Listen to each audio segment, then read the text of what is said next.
বিসমিল্লাহির রহমানির রহিম। কেমন আছেন ভাই? বেলা দিন পরে ওসিনু ফের তোমার থে আমার দুলু ভাই একটা নতুন একটা পথ দেখাচ্ছে।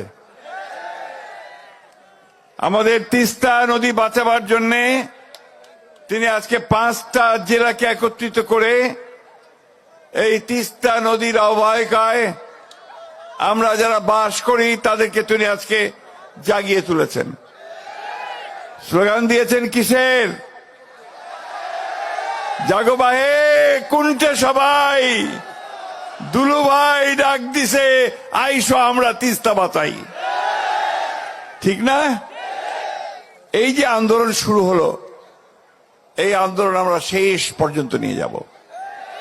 মৌলানা আব্দুল হামিদ খান ভাসানী মুসলিম জননেতা তিনি একদিন ফারাক্কা মার্চ করেছিলেন গঙ্গার পানির ন্যায্য হিস্যার জন্য।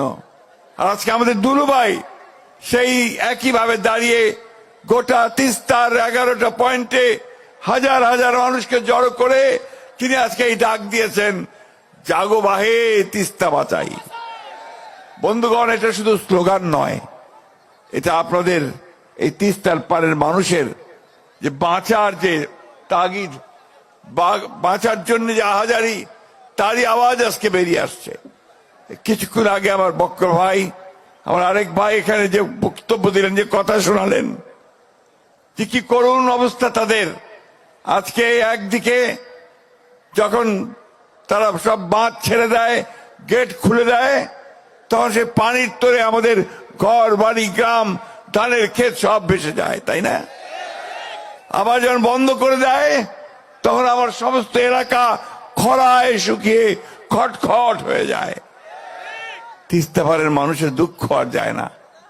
আমাদের না বেবি নাজনীন কিছুক্ষণ একটা গান গেয়েছে যে আমাদের সেই তিস্তা পারের সেই মেয়ের গলায় যে কান্না, সে কান্না আজকে সমগ্র বাংলাদেশের। বন্ধুগণ, আজ থেকে বহুদিন আগে থেকে এই তিস্তা পানির ন্যায্য হিস্যার জন্য আমরা কথা বলছি।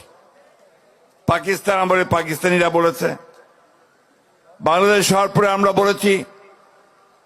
আওয়ামী লীগের সরকার আসলো, প্রথম দিকে সবাই ভাবলো যে ভারতের বন্ধু আওয়ামী লীগ, সুতরাং তিস্তার পানি বোধহয় এবার পাই যাবে। ঠিক না? লবডঙ্ক 15 বছরে বাংলাদেশ থেকে বেঁচে দিছে, তিস্তার 1 ফোঁটা পানি আনতে পারে নাই। শুধু তিস্তা নয় ভাই, 54টা নদী আছে যেগুলো ভারত থেকে আমাদের দেশে আসছে। সবগুলো নদীর উজানে তারা বাঁধ দিয়ে দিয়েছে। বাঁধ দিয়ে তুলে নিয়ে যায়, পানি তুলে নিয়ে যায়, বিদ্যুৎ উৎপাদন করে, আর আমাদের দেশের মানুষ এখানে ধান ফলাতে পারে না, ফসল ফলাতে পারে না। তারা তাদের জীবন জীবিকা থেকে সম্পূর্ণ বঞ্চিত হয়। আমাদের জেলে যারা মাছ ধরেন তারা মাছ ধরতে পারেন না। প্রত্যেকটা মানুষকে আজকে সেই কষ্টের মধ্যে পড়তে হয়েছে। ঠিক একই সময়ে, এই সময়ে দুলু ভাই যে ডাক দিয়েছেন, সেটা আমাদের অন্তরের সকলের ডাক, তাই না? আমরা লড়াই করেছি 15 বছর সেই ফ্যাসিবাদী হাসিনা সরকারের বিরুদ্ধে, তাই না? আমাদের ছেলেরা লড়াই করেছে 34 দিনের সকলের লড়াইয়ের মাধ্যমে সে পালিয়েছে। এখন কোথায়? ওই ভারতে, তাই না? একদিকে পানি দেয় না, অন্যদিকে আবার আমাদের যে শত্রু তাকে দিল্লিতে খুব রাজার হালে বসায় রাখছে। আর ওইখান থেকে আবার সে বিভিন্ন রকম হুকুম জারি করে আওয়ামী লীগারদেরকে। ঠিক না? আওয়ামী লীগ আছে নাকি? আরো পালাইছেন, আমার সাথে সাথে সব পালাইছে। তো বন্ধুগণ, আজকের এই সংগ্রাম আমাদের বাঁচা মরার সংগ্রাম, এই এলাকার মানুষের। এই সংগ্রামকে আমরা কখনো বন্ধ হতে দেব না। আজকে আমরা এই সরকারকে পরিষ্কার করে বলতে চাই, অন্তর্বর্তীকালীন সরকার, কথায় তো বলেন যে আপনারা নিরপেক্ষ, তো নিরপেক্ষ কিন্তু এই জায়গায় থাকলে চলবে না। এই জায়গায় আপনাকে মুখ খুলতে হবে, ভারতকে বলতে হবে যে আমার পানির ন্যায্য হিস্যা আমি চাই। আর আপনি যেহেতু অন্তর্বর্তীকালীন সরকার, খুব তাড়াতাড়ি নির্বাচনটা দিয়ে জনগণের সরকারের হাতে ক্ষমতা দেন। ভারতকে পরিষ্কার করে বলতে চাই, আগেও বলেছি এখনো বলছি, বাংলাদেশের মানুষের সঙ্গে যে বন্ধুত্ব করতে চান তাহলে আগে তিস্তার পানি দেন, সীমান্তে গুলি করে হত্যা বন্ধ করেন, আর আমাদের সঙ্গে বড় দাদা মতন যে আচরণ সেটা বন্ধ করেন। আমরা আমাদের পায়ের উপরে দাঁড়াতে চাই, আমরা আমাদের হিসাব বুঝে নিতে চাই, আমরা অবশ্যই ভারতকে একটা বন্ধু ভাবে দেখতে চাই, কিন্তু সেই বন্ধুত্ব হবে সম্মানের সঙ্গে, আমার যে পাওনা সে পাওনা বুঝে দেওয়ার সঙ্গে। তাই বন্ধুগণ, বক্তব্য দীর্ঘ করব না।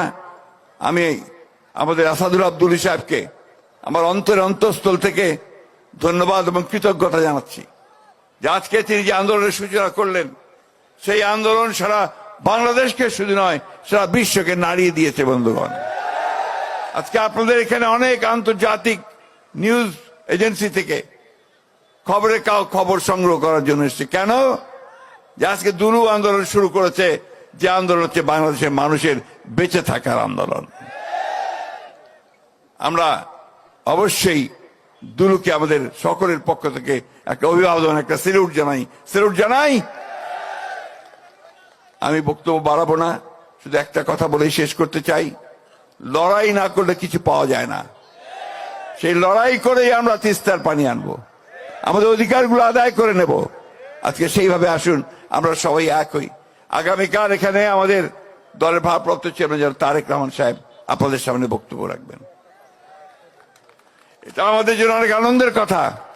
আজকে এই জনাব তারেক রহমান সাহেব আমাদেরকে নেতৃত্ব দিচ্ছেন, এই ফ্যাসিস্ট হাসিনা সরকারের বিরুদ্ধে তিনি আমাদেরকে নেতৃত্ব দিয়েছেন এবং সেই কারণে আমরা জয়যুক্ত হতে সক্ষম হয়েছি। আজকে তিনি গোটা বাংলাদেশের মানুষকে ঐক্যবদ্ধ করছেন যে একটা গণতান্ত্রিক ব্যবস্থার জন্য। আমরাও সেই একই কথা সরাসরি বলতে চাই যে আমরা 1971 সালে যে স্বাধীনতা যুদ্ধ করেছিলাম, পাকিস্তান সেনাবাহিনীর বিরুদ্ধে যুদ্ধ করেছিলাম, সেই যুদ্ধের মূল লক্ষ্যটাই ছিল একটা গণতান্ত্রিক ব্যবস্থা আমরা চাই। কয়েন ভাই কতবার ভোট দিবা পারেন নাই, পারিছিলেন ভোট দিবার? তো আমরা তো ওইটাই চাই। আমরা আমাদের ভোট দিয়ে আমাদের জনপ্রতিনিধি নির্বাচিত করতে চাই, যারা আমাদের কথা পার্লামেন্টে বলবে, সংসদে বলবে, সব জায়গায় বলবে, তাই না? সেই ভোটটা আমরা চাই। ওরা অনেক সময় বলে যে আমরা নাকি ভোট করতেছি। ভোট করার কারণ একটাই, যে ভোট না হলে আমার নেতা নির্বাচিত হবে কোত্থেকে? আমার কথাটা বলবে কে? আমার তো প্রতিনিধি চাই, তাই না?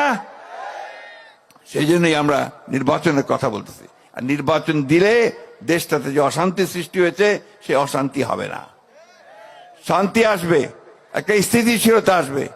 তাই বক্তব্য বাড়াবো না বন্ধুগণ। আমি আজকে গতকাল ঠাকুরগাঁতে এসেছি, আজকে সকালে কিন্তু রওনা হয়েছি, এসে বসে আছি আর অভিভূত হয়েছি তিস্তার পাড়ের হাজার হাজার মানুষ আজকে নিজেরা পুটলিতে ডাল বেঁধে চলে এসেছে, তাই না? সব একা একা চলে এসেছে, এখানে কাউকে কিছু বলতে হয় নাই, তার নিজের দাবির জন্য দুলু ভাইয়ের ডাক শুনে আজকে সবাই এসেছে। তাই বন্ধুগণ, আমার কথা শেষ, শুধু এইটা বলতে চাই যে এখন নতুন লড়াই শুরু। সেই লড়াই হচ্ছে আমাদের বাঁচা মরার লড়াই, আমাদের স্বাধীনতার লড়াই, আমাদের গণতন্ত্রের লড়াই। আসুন আজকে আবার সেই ঐক্যবদ্ধ হয়ে আবার আমরা সেই ডাক দেই, জাগো বাহে তিস্তা বাঁচাও। আসসালামু আলাইকুম।